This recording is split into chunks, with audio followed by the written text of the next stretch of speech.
Bismillahirrahmanirrahim. Assalamualaikum warahmatullahi wabarakatuh. Jumpa lagi bersama saya Suetipana SPD. Kita akan belajar fisika kelas 11. Bagaimana kabar anak-anakku? Semoga sehat walafiat dan terhindar dari penyakit dan mendapat rahmat dari Allah Subhanahu wa taala.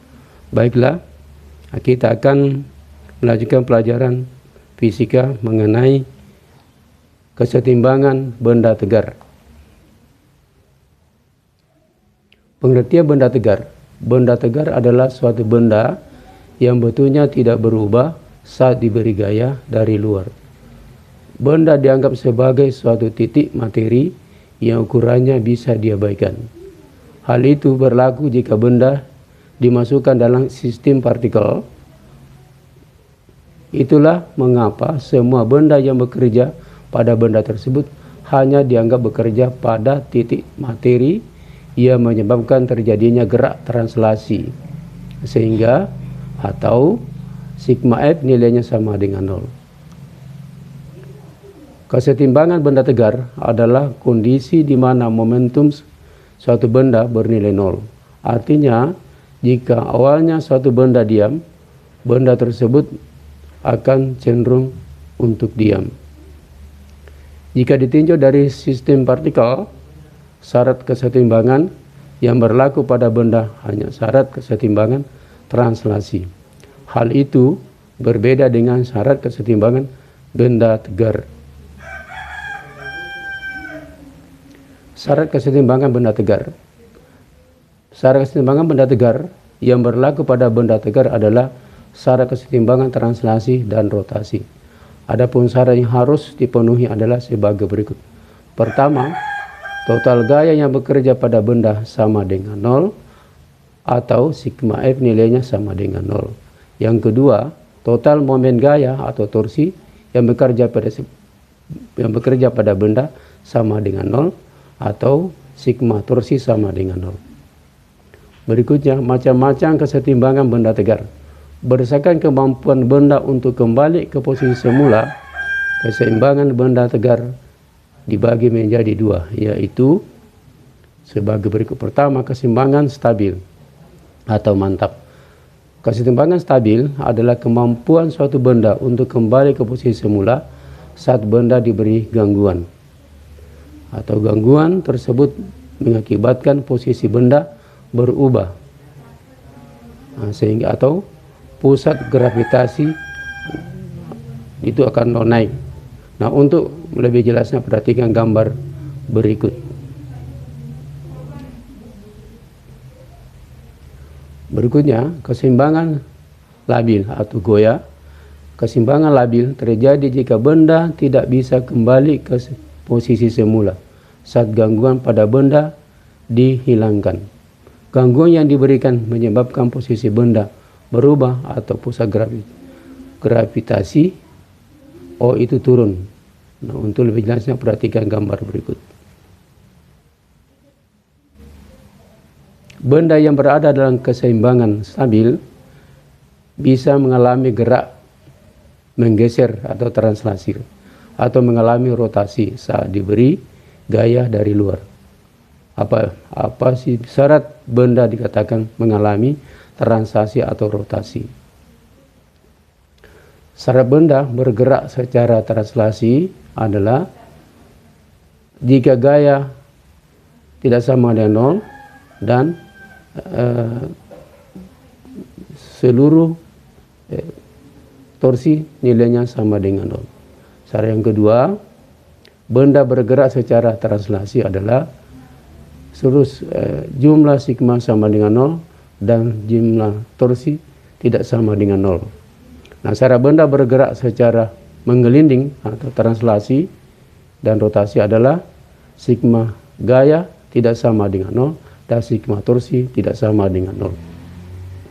Berikutnya, momen Koppel. Momen Koppel adalah pasangan gaya yang besarnya sama tetapi berlawanan arah. Koppel yang bekerja pada suatu benda akan menyebabkan terbentuknya momen Koppel. Secara matematis, momen Koppel dirumuskan sebagai berikut. M besar sama dengan gaya dikali dengan D. Di mana M besar itu berarti momen kopel, satuannya berarti Newton meter, sedangkan F adalah gaya, satuannya adalah Newton. Dan D adalah panjang lengan gaya, satuannya adalah meter. Oleh karena memiliki besaran dan arah, maka momen kopel termasuk dalam besaran vektor. Untuk itu, anak-anakku sekalian harus memperhatikan kecenderungan benda saat berputar. Cara termudahnya dengan membuat perjanjian tanda seperti berikut. Tanda pertama, momen kopel bernilai negatif jika berputar searah dengan putaran jarum jam. Perjanjian kedua, momen kopel bernilai positif jika berlawanan arah dengan putaran jarum jam. Nah, jika beberapa momen kopel bekerja pada satu bidang, maka persamaannya sebagai berikut. Momen sama dengan momen satu ditambah dengan momen kedua, ditambah dengan momen ketiga, dan seterusnya. Berikutnya, keseimbangan 3 buah gaya. Nah, seperti pada gambar berikut, yaitu ada 3 gaya. Jadi, antara gaya 1 membentuk sudut dengan gaya 2 namanya adalah gamma. Kemudian antara gaya 2 akan membentuk sudut dengan gaya 3 namanya adalah beta. Kemudian antara gaya 1 dengan gaya 3 membentuk sudut alfa. Nah, untuk mencari perbandingan gaya-gaya, maka gunakan persamaan berikut, yaitu F1 dibagi dengan sin beta sama dengan F2 dibagi dengan sin alfa sama dengan F3 dibagi dengan sin gamma. Berikutnya, titik berat. Pada prinsipnya sebuah benda terdiri dari banyak partikel di mana setiap partikel memiliki berat. Resultan seluruh berat partikel di dalam benda disebut sebagai berat benda. Berat benda bekerja selalu suatu titik tunggal yang disebut titik berat atau titik gravitasi. Untuk benda yang ukurannya tidak terlalu besar, kita titik berat hampir berimpit dengan pusat massa. Perhatikan ilustrasi berikut, ya, atau gambar berikut.